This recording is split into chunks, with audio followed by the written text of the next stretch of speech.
Wari asi hingliba natraga sikraba kanagasu mari leinajade. Ayibagi wakalna sagatjaraga izabani. Haidana izaba nachade asoy aram yarabasu ngagbigani. Cheinakhol laman. Imphaldagi tamna leiba mahausagi fazabana yomliba yum pakna tadaba khungang amani.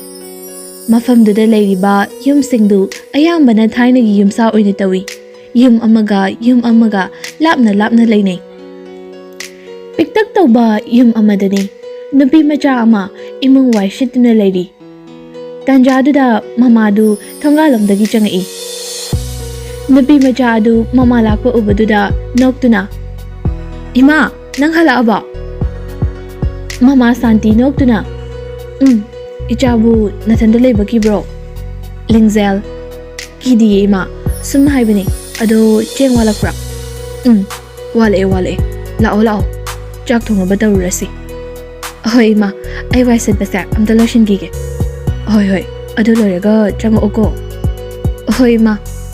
Imung si mama macha kag tarak lezabani. Mama na nongmagi apangba tabak suduna imung pubani. Lingzel, Washington lady ngay Tongalamdagi nuba amana. Lingzel. As, ID yam hainaroy dawri. Kamay daw ni kara dagi yum yoksali. Ay imong changhawrage. Napado khungangdugi ngawsanaba yu thakta ngawdana nongmagi matam leiduna leiriba Lingzelgi phazabana ngaiduna koitan tanariba nupa amani. Thoiba mataw kanade changkre ekhoi chase pega manida pairushi law. Atang hoi mataw law masina pisi yam hairi ma ai no madi shoidana oiganida ma haishini. Thoiba as mataw Lingzel di nangi da mapugla bani kaidawrage nangbo. Rohit mataw kashum khalunu se law peg amani da pairusi law. Atang hoi law. Asumna nungtigi atang na Lingzel bu kaitan tainai. Lingzel na di yaba ka walaiti. Nongmagi numit ni Lingzel dukan tha uraga halakbani. Atang hoi kangbodu yu khara su tha ubagi nisasu khara balabani. Lingzel lakpa ubaduda changsalai. Atang Lingzel nang kai chatluina. Lingzel dukan chatlubani. Ho Lingzel nang se yamna sunungshi. Ado ay na nungtigi sunungsi hai ang di sungya yabide. Datang ay hingi chalage. Ngay ko kadorge Lingzel nang bo. Ho nang sibi. Datang nangido mi ushtaba mi yawri. Mini yadre kangadi adam nama ikai kangrido kayino ba ay no ina ikai bire ha ay chakendo. Atang noktuna. Ay na ikai ba kangadi nang kamay pangdino. Ado ay so haizaba yaba haizare yaro ba nang bo se yaro. Asi haiduna Lingzelgi khudang do pairi. Lingzel sound na makutukan toktuna atangi mamayda kapak na thazali. Ay ba nangi oiba phangi haibidi mangda fawba khanbana. Khangbra sakta siga. Asi haiduna sound na chatkre. Ahumdu yengduna lehawi. Atang sound na hairi. Ma aina angang ni na haibi basida ma yam hanjala ini ha. Phai. Adudi kana ngamgi yeng bataba nidina. Rosie Lingzel nang atang haiba yongman baduna koitan tanambadu hazu faw tawriba. Lingzel tawraktre thamu phari kem tarakidre. Aidi wai sange. Ai kyam wai khangbra mana koitan tanarga lebido. Hoise kem taraktrabanina phari masu ikairamani. Ado singju se nang tolo nangna totpadi yam haweba. Hoi piro. Matamdi kanana su thingba ngamde. Asumna sum hauki. Nongma numidang wairamgi matamni Lingzel dukandagi halakbani. Tanjaduda venamadagi nupa khara kumtharaktuna Lingzel bu faduna pukre. Somda mama Santi di machana halaktabaduda pakhatpana masadu leita fangkhangre. Tanjaduda bambom chong ai. As karino ni bambom sina sukkana chong isina. Kari thakdo puthokadariba. Afabata ohenbiyu he isor. Santi khuldugi yum khuding chatuna machabuthi adubu fangba kawbudi leitre. Ahingdu Mangolda famduna machabu halakpa ngairi. Adubu halakpa kawbudi leitre. Mathanggi ayukni mauna ha ama lingjal hoida chelai. Ho iche tabro iche. Santi kaidore Tombi pakhatna iche lingjal do Santi pakhatna icha lingjal kaidorage ha kaidorage ba lingjal do thural mapalgi khoknang pambibigi masa amada thori yanduna lehore. Santi wado tabada angaubiga pangkhak oikre. Kari ichabo lao chasilao asi haiduna chenkre. Lingjal khongnang pambigi masa amada thori ne yanduna lerami. Masadu saliba fizaldu phibam charamdre. Machet loina segai bire. Madu ubada Santi di mathamoi buba ngamdre. Kari gino hiki ichabo asum tamthina hatbiriba ichagi kari maralo. Imagi ibema imati mangjare dako. Kari gino ichana manang matam chadana imabu thadotuna chatlibadubo. Ichagi kari iralno. Imagi ibema mayam changduna lingjal gi mathau pangthokre. Mama Santi di amuk wantha gyan tarakpaga machabu kauduna kappa angau bigum pangkhak oikre. Asumna lingjal gi mathau mangam loshinkre. Matamsu khara haukre. Lingjal gi misi gi achum arasu losankre tamin laikre. Mama Santi wakhal jorebi oiduna lambi lamhangda machabu halakpa ngairi ni haiduna adumak laikre. Thambal iche lao yumda chase. Santi kaino ai icha lakpa ngairi ni chalo iche kaino nanga tawrisibo lao lingjal do amuk hana la aroye madi chatkrabani. Iche ki matau se uraga lingjal do lairam len den nungai ne lairam loye. Ha icha waramani ba icha wahanna ba yade lao chase. Asumna Santi magi oiba taipung pana mada lairi.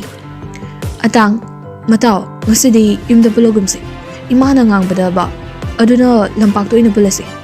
Thoiba hoi matao lao. Matamdu pung taruk muk tarakpa matamni nongsu khangmang mungsalai pamamam sinkre. Thoiba matao si pharak ta do malida hanaba tausi. Atang hoi bai chase. Ani dusum lakpani nongsu juba hori. Khongrang makhongi mapaya wada phingau set pinupi ama mami sami leptuna leibadu urai. Thoiba matao tu asida nupi ama lepisibu kainu ai mitnaro asi haiduna mamitu suru laisili. Atang as chalo he mi shum leijabasibu lao nong sa kanjile.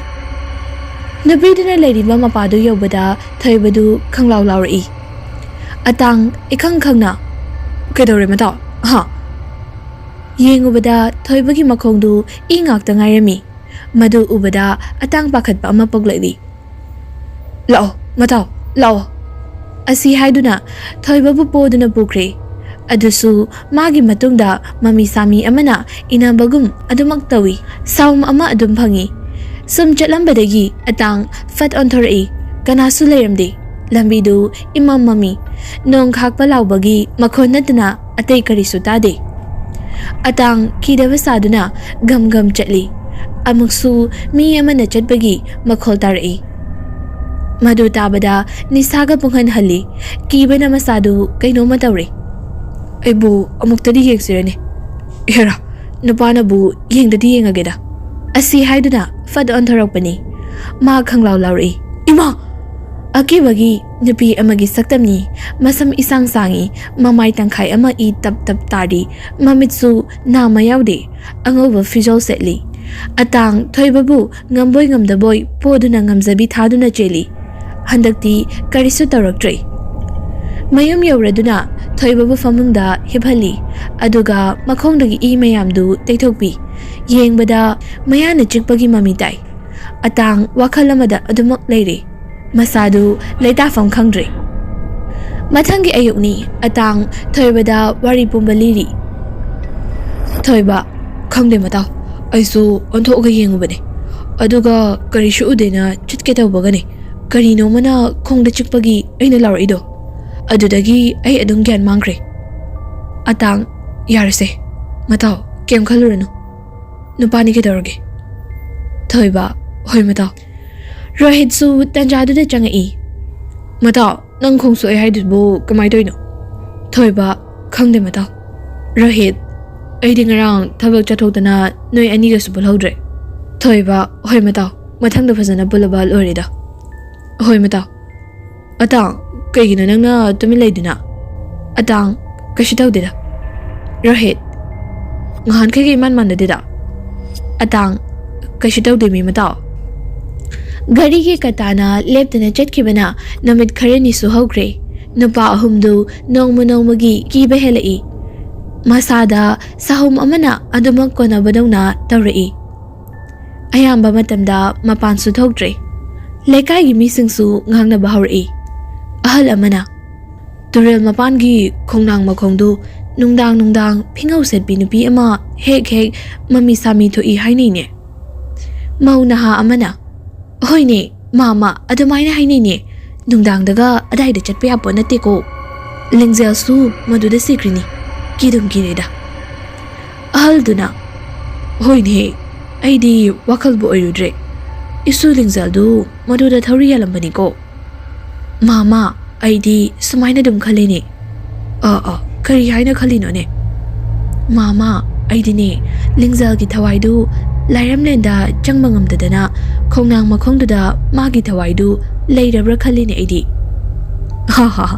ꯏꯃꯧ ꯏꯕꯦꯝꯃ ꯌꯥꯝ ꯈꯟꯖꯤꯜꯂꯨꯅꯨꯗ ꯏꯁꯨ ꯂꯤꯡꯖꯦꯜꯗꯨ ꯐꯈ꯭ꯔꯕꯅꯤ ꯂꯥꯏꯔꯝꯂꯦꯟꯗ ꯅꯨꯡꯉꯥꯏꯅ ꯂꯩꯔꯝꯒꯅꯤ ꯐꯔꯦ ꯅꯣꯏꯁꯨ ꯅꯊꯧ ꯇꯧꯔꯨꯔꯣ ꯑꯁꯨꯝꯅ ꯅꯨꯄꯥ ꯑꯍꯨꯝꯗꯨ ꯅꯣꯡꯃꯒꯤ ꯌꯨ ꯊꯛꯇ꯭ꯔꯗꯤ ꯂꯩꯕ ꯉꯝꯃꯗꯕꯗꯨ ꯅꯨꯃꯤꯠ ꯈꯔ ꯃꯄꯥꯟ ꯊꯣꯛꯇꯅ ꯂꯩꯕꯗꯨ ꯉꯝꯗ꯭ꯔꯗꯨꯅ ꯑꯍꯨꯝꯗꯨ ꯀꯤꯗꯕ ꯁꯥꯗꯨꯅ ꯂꯝꯄꯥꯛꯇꯨꯗ ꯌꯨ ꯊꯛꯃꯤꯟꯅꯔꯤ ꯑꯍꯨꯝꯗꯨ ꯅꯨꯃꯤꯠ ꯈꯔꯅꯤ ꯌꯨ ꯊꯛꯎꯗꯕꯒꯤ ꯐꯖꯅ ꯐꯨꯈꯠꯇꯨꯅ ꯊꯛꯄꯗꯒꯤ ꯂꯣꯏꯅ ꯉꯥꯎꯔꯦ ꯔꯣꯍꯤꯠ ꯃꯇꯥꯎ ꯑꯩ ꯍꯜꯂꯝꯃꯒꯦꯍꯦ ꯅꯣꯏ ꯊꯛꯀꯦꯁꯨ ꯊꯛꯑꯣꯔꯣ ꯑꯁꯤ ꯍꯥꯏꯗꯨꯅ ꯆꯠꯄ ꯍꯧꯏ ꯑꯇꯥꯡ ꯍꯣꯏ ꯉꯥꯏꯈꯣꯅꯦ ꯈꯔ ꯄꯥꯏꯈꯤꯁꯤꯅꯦ ꯉꯥꯏꯈꯣꯅꯦ ꯔꯣꯍꯤꯠ ꯃꯇꯥꯎ ꯑꯩ ꯌꯥꯔꯦ ꯑꯩ ꯍꯜꯂꯝꯃꯒꯦ ꯑꯩ ꯌꯥꯗ꯭ꯔꯦꯍꯦ ꯑꯁꯤ ꯍꯥꯏꯗꯨꯅ ꯁꯨꯝ ꯂꯥꯛꯄꯅꯤ ꯈꯣꯡꯅꯥꯡ ꯃꯈꯣꯡꯗꯨ ꯌꯧꯔꯝꯗꯥꯏꯗ ꯐꯤꯉꯧ ꯁꯦꯠꯄꯤ ꯅꯨꯄꯤ ꯑꯃ ꯃꯃꯤ ꯁꯥꯃꯤ ꯂꯦꯞꯇꯨꯅ ꯂꯩꯕꯗꯨ ꯎꯔꯛꯏ ꯔꯣꯍꯤꯠ ꯃꯁꯝ ꯃꯅꯥ ꯆꯞ ꯌꯨꯡꯉꯤ